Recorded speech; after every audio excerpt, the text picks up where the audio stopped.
Hello, live once again. I am here before you. My name is Rob, and I am from the channel Performance Check.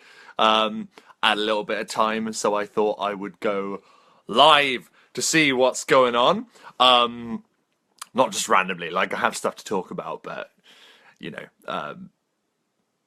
that's weird. Anyway, so today I am celebrating the fact that Performance Check just reached 400 subscribers. Not the biggest number, but certainly very big for my channel, I have to say. Since starting in June, it's pretty cool. So I thought I would celebrate by doing a bit of a stream, bit of a chat. I'll be uploading it to my YouTube channel, as Jacob Norman has kindly instructed me on how to do so now. I was having all sorts of trouble trying to rip this from Facebook. So that's great.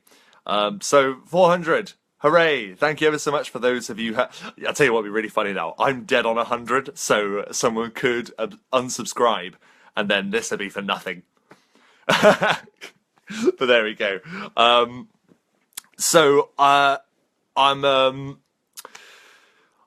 thought I'd do a bit of a stream, like I say, and I want to talk first of all about the fact that I have decided what my next one shot is going to be based around. I've been planning a series of one shots to expand on the lore and the setting of the Lore Keepers, the Nine Kingdoms, and I've decided that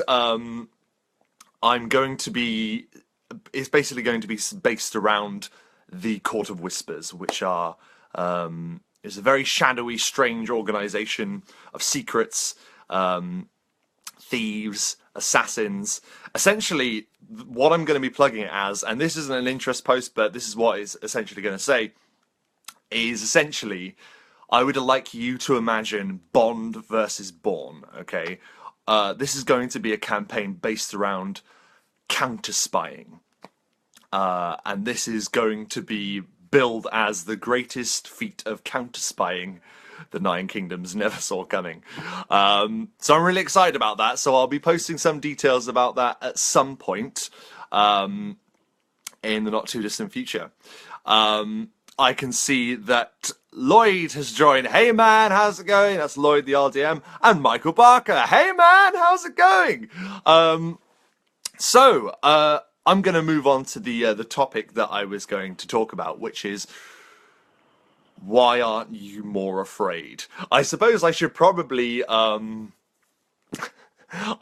dedicate this stream to Lloyd, because I had this thought and I thought that's a very Lloyd thought. Why aren't you more afraid?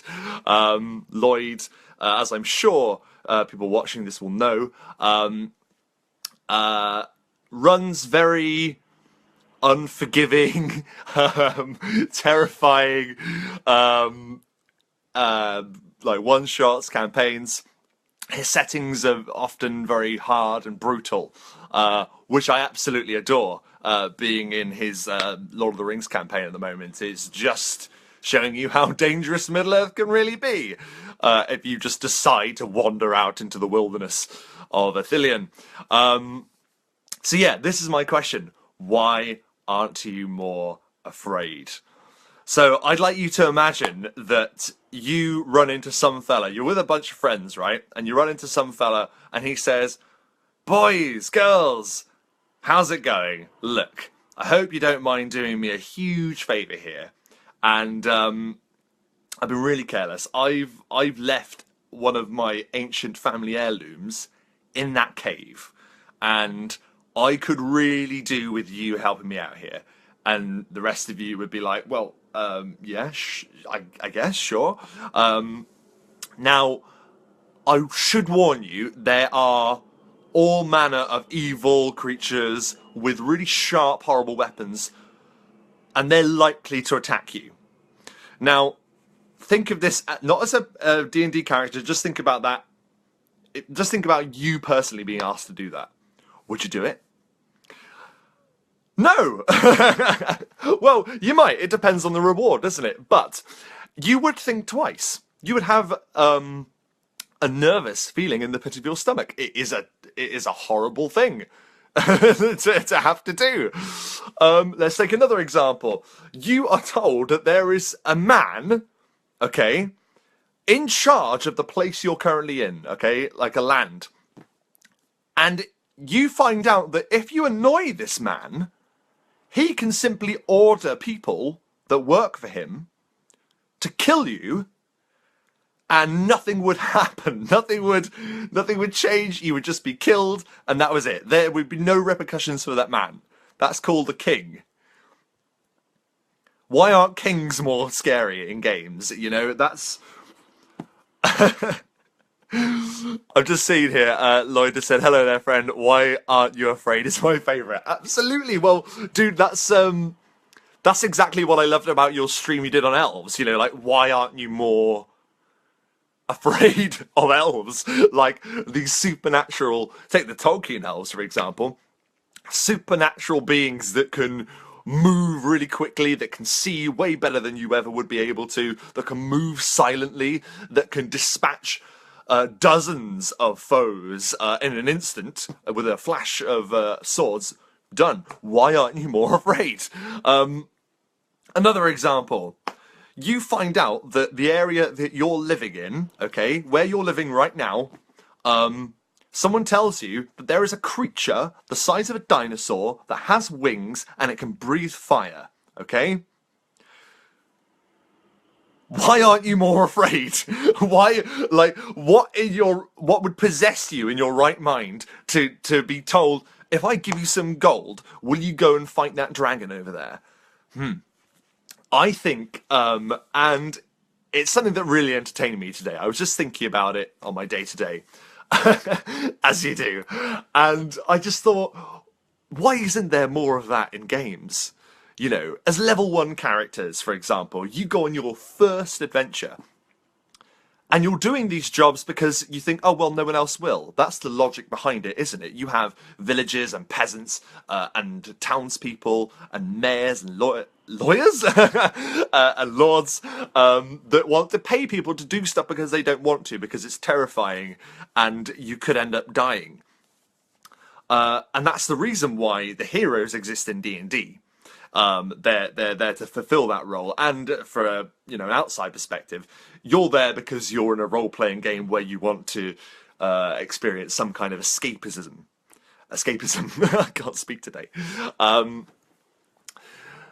So why isn't there more of that? And I thought, wouldn't it be really interesting to run a game where everything is the most terrifying thing in the world? And I don't mean like making it a horror game. I just mean really emphasizing on the fact that every fight that you are in could be the end of your life, you know?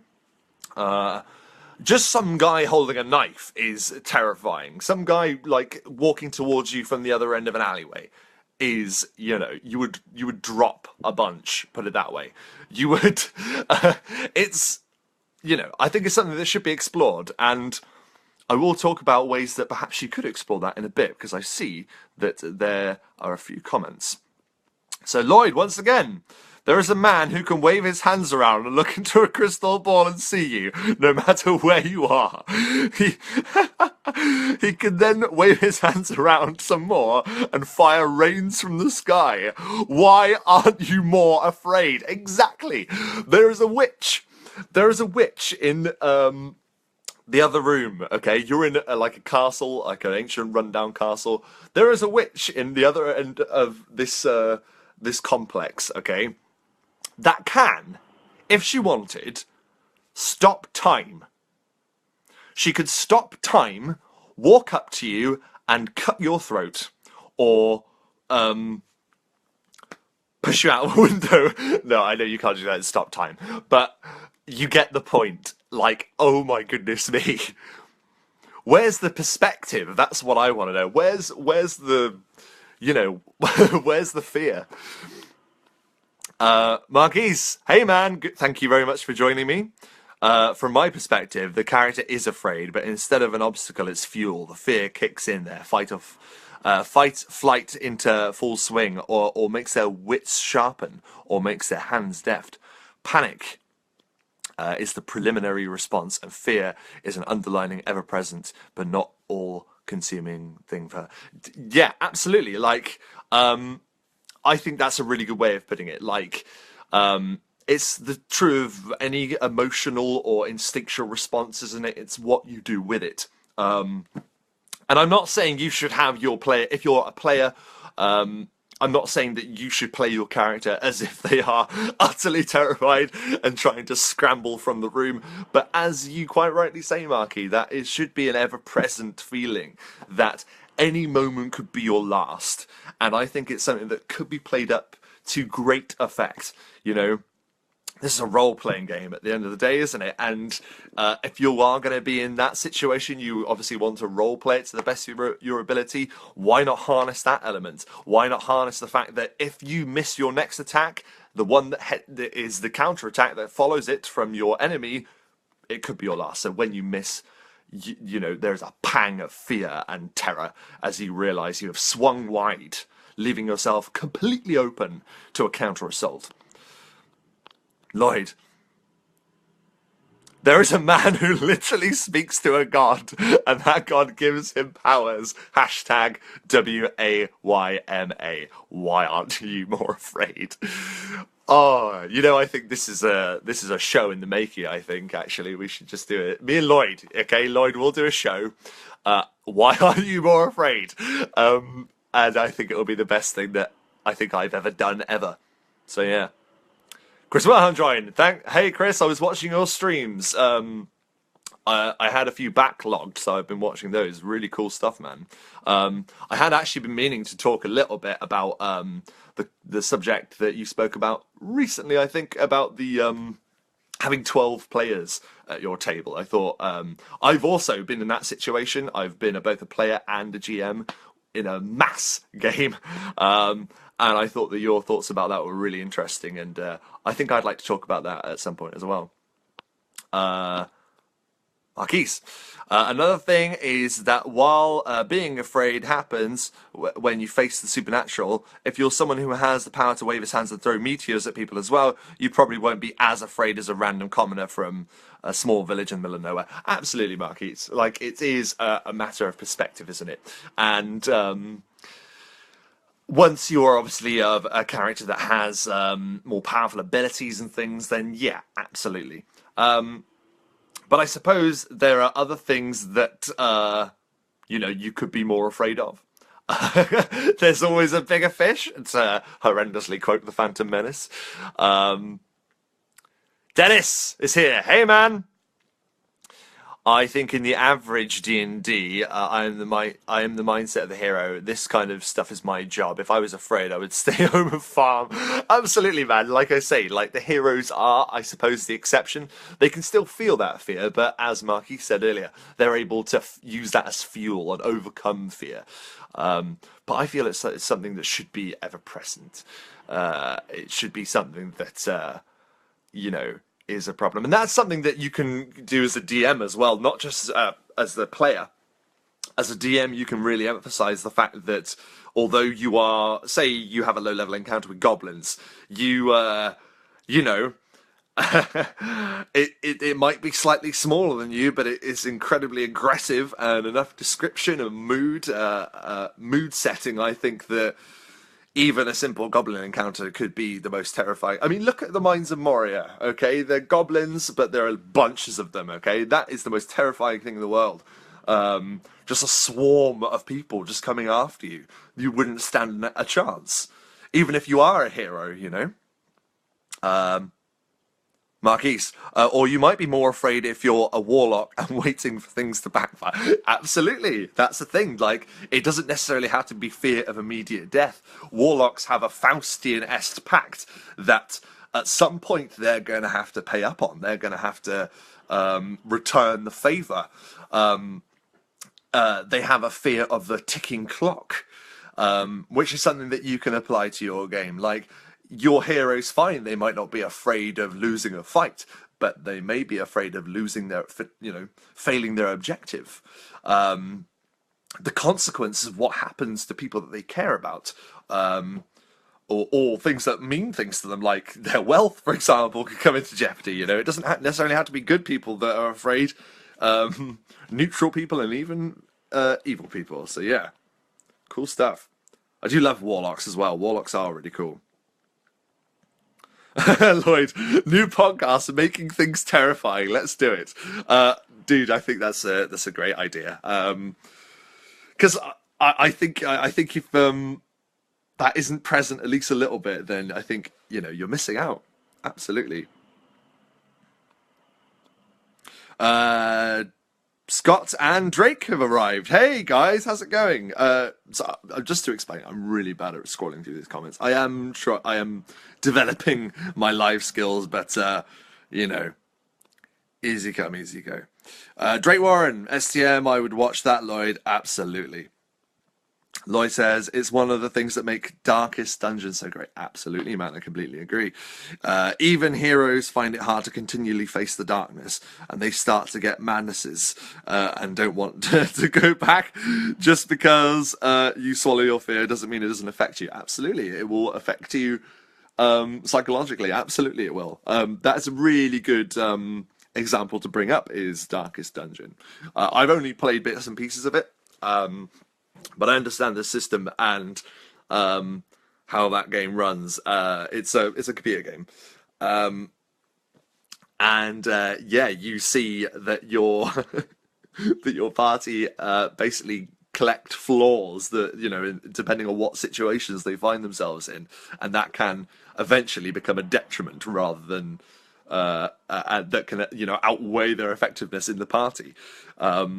A real descent into madness and fear, which is a really cool thing to explore for role-playing games, I reckon.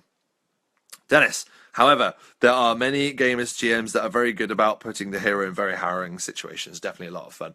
Absolutely, I completely agree. It all depends. I mean, some players, you might not be interested in doing that. You might just want to, run a high fantasy, low gore, low fear sort of stuff, and that's, totally fine. But for having a layer of tension and to sort of get your players on the edge of their seats, I think it's something that can really work wonders. Lloyd, imagine that you went into some awful dungeon and saw an eldritch abomination down there. Two of your close friends are eaten or killed, and you make it out with some gold. Sure, you made it back, but would you ever go back? Absolutely. And would it, if they're your friends as well, would it even matter that you got the gold at that point? Would you be like, fine, I've got this gold, but two of my best friends were just eaten before me by an abomination that I can't even describe, that I will never be able to forget, that I will have nightmares about for the rest of my life. Whew. It's good stuff to dwell on. Scott, Drake scares me in every game I play with him, and I never want to fight Marquis ever again. Now, is that Dragon Grin Chronicles, or is that one that you play with in Drake? With Drake, rather. Drake's a good player, man. You gotta watch him. No, that sounds cool. Tell me what to shout out about what to watch for an example of that, Scott, and I'll shout it out here. Marquis, I ran a horror suspense game for Tim, James, Mike the Piper in Dragon Grin, low level, and they still tell me that they think about that game and what happened. And that is a fantastic feeling as a GM, because it makes me feel like I told a good, impacting story and that everyone had fun. Marquis, that sounds awesome. Please do the same. I don't think I've seen you run a game for those guys, so I don't think I've seen that. So for me, if nothing else, tell me where I can watch that, man. Obviously your YouTube channel, but what's it called? What do I look for? So let's think about this a bit more then. So we want to make an encounter scary then. So for those watching, first of all, this is a question I direct to you. How do you make your games terrifying? As Marquis said, how do you make it impactful? How do you leave your players with that that feeling. And how do you encourage it as well, I think is an important thing. Like I mentioned before, like obviously with D&D and role-playing games, a lot of the time the role-playing aspect is an element of escapism. Escapism. I keep saying that word wrong. But it's true. And you want to be the hero. You want to succeed, and you want to you want to triumph over adversity. So how is that encouraged? Now, obviously, number one, I would say, to answer my own question, is that it's for the good of the story. Like, it's fine you wanting to be a hero, but at the end of the day, the best heroes that I can think of popular culture have shown at times that they are fearful. Not just fearful, flawed in many different ways. Not necessarily afraid, angry, think of an example. Luke Skywalker. Luke Skywalker, there's times where he is definitely afraid. When he's hanging upside down in a Wampa cave, you don't see him, grinning. He's not happy. He's scared. Like, holy crap, I'm going to get eaten by a Wampa unless I reach out with the Force to take my Jedi weapon. Dennis. My favourite is being hunted, harried by lesser enemies, but in numbers that make them a lethal threat. Most often, players are the hunter. Being the prey can be very intense. I completely agree. Let me tell you about a game I run. I ran. And I keep going on about how I'm going to be doing a story series for my channel. I will at some point. I just want to work out a good way that I can make that kind of content, because it could just be me sat there in front of a camera telling a story, which is kind of what we do in this community, isn't it? But I'll tell you this one. So, in regards to being hunted, I had 2 level 1 players when I was back at uni. They wanted a really short game, something to play in between campaigns. So they rolled up 2 level 1 characters. This was 3.5. And essentially, I gave them the most menial quest in the world. It was essentially, go here, get this item, kill the things that stole the item, blah, blah, blah. Okay. And they were seasoned players by this point, so they're like, oh, okay, fine, we'll go and do this. Okay. They're going to the stronghold or wherever this item is, and on the way, the floor beneath them as they're walking over some patch of earth or something collapses beneath their feet, and they fall into a labyrinth. And essentially, the game that I prepared wasn't about this item at all. It was to basically put them to give them a false sense of security, so they thought, oh, it's going to be a really simple mission. No, they fall into a labyrinth, and what's more, they're level 1, and there is a Minotaur inside the labyrinth. There are tropes for reasons. It's a good trope to have a Minotaur at a labyrinth. And for those who are familiar with 3.5, under the Minotaur stats, it was always that they could never get lost. They would always know where they are. So essentially, it was 2 level 1 characters trying to fight their way through lesser monsters, but also trying to avoid the destructive, powerful Minotaur that was much stronger than them. And they were scared. They were really frightened because they thought they were going to be fighting goblins in a stronghold. But no, they were mistaken. So let's go back to the comments. I'm going to have a sip of tea because I've been rambling on and on and on. Marquise. Hour of the Wolf. Name of the game. Oh, name of the game that I asked for. Thanks, man. I will definitely check that out. As for making things scary, I do 2 very standard horror things. I don't show the monster. Yes, classic Jaws. You hold off on showing the monster. And I make it several shades deadlier than your average enemy. In D&D games, you can show this through mechanics such as damage, etc. You're level 3 and... oh, it trails off. Right, this is the thing. I don't understand if that's just the end of the comment or it's just deleted some of it. I don't know, but I've only managed to read that much of your comment, Marquis, before it disappears. So I am very sorry.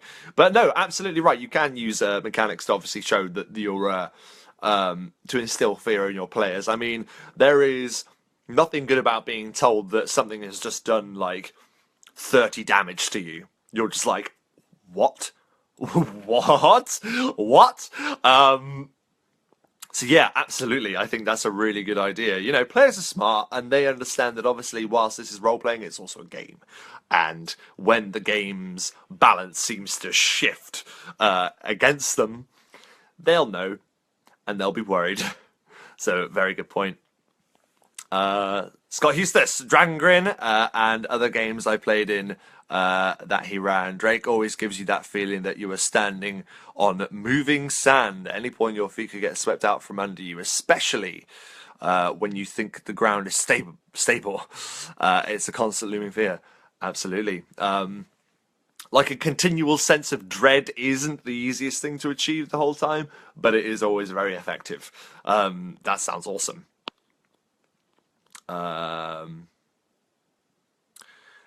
Dennis says, Marius, in D&D games, you can show this through mechanics such as damage. Oh, Marquise, I think you meant to say. In D&D games, you can show this through mechanics such as damage, etc. You're level 3 and are used to taking maybe 12 damage or so from a single creature. Thank you very much. You copied the rest of the comment. That's very kind of you. Thank you. Yes, I think that's exactly what I just said as well. Yeah, if they see that they've taken a whole bunch of damage, they will know that the tables have turned, and they might not be too happy about it. In terms of being afraid, Marquis says you can hit see more on comments, and the rest just pops up. Oh no, Marquis, I did actually hit see more, and then I read the rest of it, and then it still had like an ellipsis at the end, like 3 dots. Yeah, so that was really weird. Marquis, when you suddenly get hit for 30 damage, you're terrified for that being hit again. If you can't see what hit you, then you're just trapped in your own mental hell by then. Yes. That's weird as well. We used the same number. We both said 30 damage. That's what we've decided is like too much to take. 30 damage is the pinnacle. My goodness.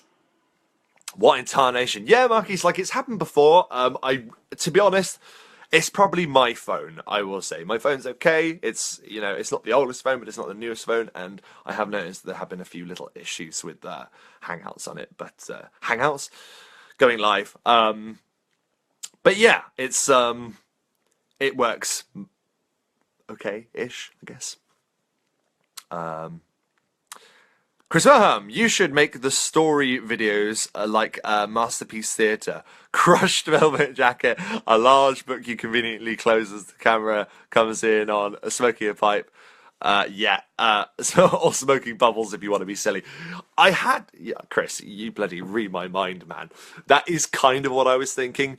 I have recently dug out an old camera that I used to use because I'm still having a problem with my other one. It sucks. So I will be able to record more lengthy videos, which is going to be cool. So I might do something like that. I don't have a fireplace though, so I might have just. I'll go with the jacket though. I'll definitely go with the jacket. I can get hold of one, I'm sure. Marquis, 30 damage is when people know it's time to be afraid. Yes. Definitely is. I'm just going to have a sip of tea. Excuse me.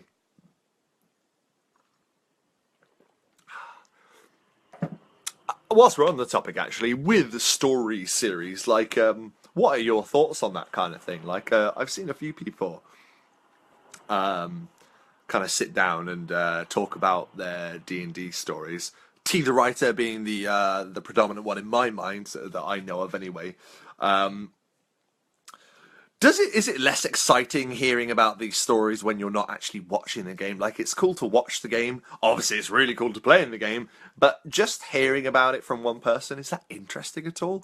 Like, I thought it might be, because there's a lot of stories that... This is the thing I always say. It's such a shame a lot of the time, and it's great that we have this ability to record our games online now. But it's such a shame that I've had a I've got a really big backlog of different D&D stories, either as me as a player and me running the game. All stories that, I personally think are great, and that, were only shared with a few people. So is that something that is interesting to you guys in the community? I obviously trust your opinion. Chris, get a fireplace screensaver on a monitor. Dude, that is such a funny idea. Oh my goodness. Yeah, I will. I will get just a laptop next to me, just to keep me warm in those winter nights. Marquise, I'm a big fan of green text 4chan stories because they are hilarious. But I do follow some blogs that update with what happened in each session, etc. Oh, okay, yeah. So there's obviously the blog element to that too. I am incredibly lazy. I could write them, but I would probably do it better if I told the story. It's just my skill set, I guess. I don't know. Maybe I have actually considered, like, I'm sure most of us have considered, like, actually writing down and but I was going to say publishing. Maybe not publishing, but like, or at least you could. I suppose you could if it was that good a story. Maybe you could get things published, like a Dragonlance. Yeah, that's another question. Have you guys ever considered, chronicling a story from D&D into a different medium? Food for thought. Okay.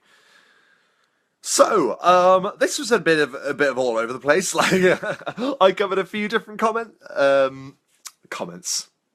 cannot talk today. Areas. I've covered a few different areas of topics. There we go. And I hope it's been interesting.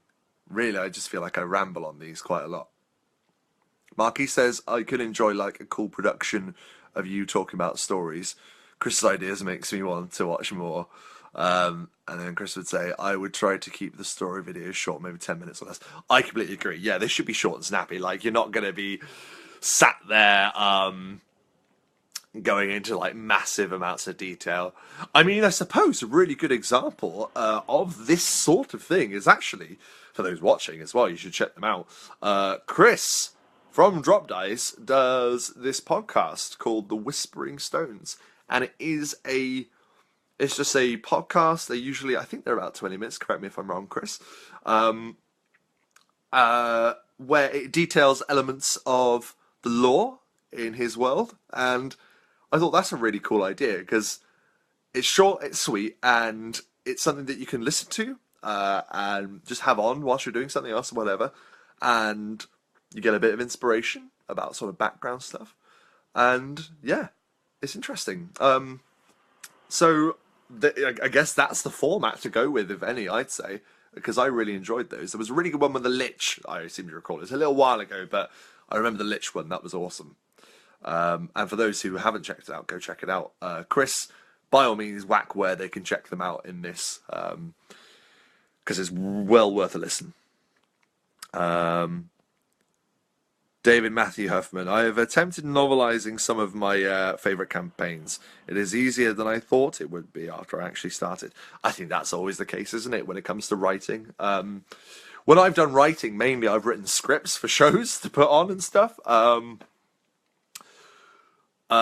less prose, I guess, but I do enjoy it, but you're absolutely right. It's just sitting down and doing it, putting it down onto the paper or into your computer, or your tablet or your phone. It's just getting the work done. Although it is very interesting because D&D, like you'll find with a lot of people's different campaigns that there are the rises and falls and there are, whether they intend it or not, there is sort of an act structure going on. You have your introduction where you are introduced to your characters and generally you find out what sort of stuff they can do, That's kind of like the introduction to a film or a novel. Then a problem is presented, and the middle act is them working against the problem, and their final act is overcoming the problem, defeating the villain and saving the kingdom or whatever. So it does generally fall into very easily chronicled events, if you know what I mean. But I suppose it's making it readable, I suppose is the key as well. Obviously, that would be helpful. Not just a bland description. I'm imagining just a D&D story now written as just one long sentence. That would be hilarious. For just me, I can imagine. Dennis, one of my GMs, does short recap blogs and videos and sessions, contains the gist of what happened in the session and some of his thoughts, reactions, etc. Well, that's a really cool idea, and that's something that's, again, helpful for your setting in your game. That's a really cool idea. I had a friend who he used to do essentially a campaign newsletter. It was brilliant. Like essentially, it was a really good way of showing the player characters that they were making an impact on the world, and it was also telling them different events of what was going on in the world and how these were all changing due to the storyline, the different storylines and things like that. So if there was a villain, there would be like headlines about like what this villain had done to this neighboring city or something. And I just thought that's a really cool idea, and it's something nice. Like, I don't know about you guys, but when I'm in a really good game of D&D, like a lot of the time I'll find myself thinking about it when I'm not playing. Obviously, like as a DM or as a player, and as a player, you end up thinking about it a lot. And it was really nice that you received this guy sent out a newsletter like midweek, so you had like a little bit of an update of what's going on in the world before you then go back into the game. Just something really neat, and something I'd love to try at some point. Maybe with a more sandboxy game, I think, because that's the kind of game that he was running, and it worked really well. But yeah, the idea of having those update blogs and videos is really cool. Chris says, yeah, about 20 minutes. I need to set that up again. I lost the files and my computer crashed. Oh, dude, I remember that. That computer crash for you was catastrophic. That sucks, man. I really enjoyed them, and I would, for one, be really happy to hear more of them. They were really cool, man, and I would like to hear more of what stories you gotta tell, man. Chris also says they can't find them at the moment. Why my website is gone. I should upload them with Podbean or something. Yeah, dude, that's free, right? Pretty sure you can do it through iTunes as well. Yeah.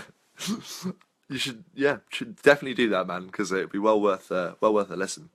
Or do like a Netflix thing, Chris. Do like record like a whole bunch and then release them all at the same time. So it's like a whole season of Whispering Stones that people can just pick up and listen to at their leisure. Although that's obviously a lot more work. Chris Raham. In my L5R campaign, a player would write letters to family members about the adventure they had had. Letters are an important part of the world, but they also serve as our episode-to-episode recap. Each L5R opens with the player reading his letter home. That's really cool. That's really awesome. I really like that. I've never played L5R. I should probably give it a go at some point. That's really wicked. Like, with the Lawkeepers, like, I had the idea to sort of do like the inner monologue, but I think with it actually being a letter, it actually makes it more of a like, that's why I was really impressed with Locris's character Azarak in the Lawkeepers, because he did his recap as he was writing his journal, so it's showing, you know, different kind of cinematic elements that you can use, you do recaps with. Yeah, I'm having real trouble like communicating my thoughts today. It's really weird. Excuse me. Oh, that's good tea. Okay, Dennis. We've also done recaps and reactions as players on his blog for each session. More appropriate for an ongoing game, of course. Yeah, absolutely. But either way, I think that's a really effective idea. Meant our characters, not as players. Yeah, dude. For SG1, did them like after action reports. Yeah, absolutely. And if you think to things like Star Trek, a lot of the Star Trek, I've been watching a lot of TNG. I've been watching all of TNG. I'm on the final season now. I don't know what I'm going to do with my life when I run out. But every episode begins with Captain's Log, Stardate 2187.2. We are orbiting a nebula cluster on, yeah. So it is a that's another really cool way of doing a recap. I don't know how we've got to recaps from Why Aren't You Afraid, but I just like to talk about the topics at hand.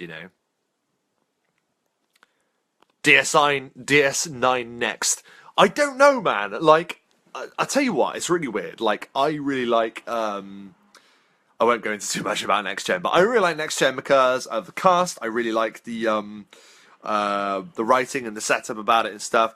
DS9, I haven't really watched. I will probably give it a go, but from what I have seen peripherally, it hasn't piqued my interest as much. But I don't know. I hear a lot of people talk about it, so maybe I'll give it a go. We'll see. Chris Wilhelm, if you want to see it in action, check out my L5R campaign on Drop Dice. Absolutely, go check out Drop Dice. Some really cool stuff going on there. Yeah, so look, I think that's about it. I think I've had a nice ramble. I will probably upload this onto my YouTube at some point, later on maybe. So once again, I would like to say thanks to the 400 people that subscribe to Performance Check on YouTube. It means a great deal. It's really nice to be able to, put content out there that people seem to enjoy, and I will strive to continue to do so. I will have more information about the one-shot that I'm going to be running about the Court of Whispers soon, very soon, and I will be posting about it. I'm looking forward to it. What else? I will also hopefully be telling you the date of the next Lawkeepers soon. We are arranging that. And if you haven't already, go over to the Performance Check Facebook page and give it a like. I would really appreciate it. It's a very new one, and I'm still working out what to really do with it. But it seems like it's going to be quite helpful in the future for posting information about campaigns and games that I run and stuff. Yeah. Dennis, still need to get in on one of your games. Dude, let's bloody do it then. Let's do it. I'll be posting an interest post, but, I'll be keeping an eye out for you, man, because I think that's a good idea. We should play. But anyway... I hope you've enjoyed me rambling on and on and on and on and on. So yeah, just bear in mind, why aren't you more afraid? And look for a story series coming soon on Performance Check, and also look for the Hit podcast with Rob and Lloyd. Why aren't you more afraid? Take care, guys, and thanks for watching. Take it easy. Finish!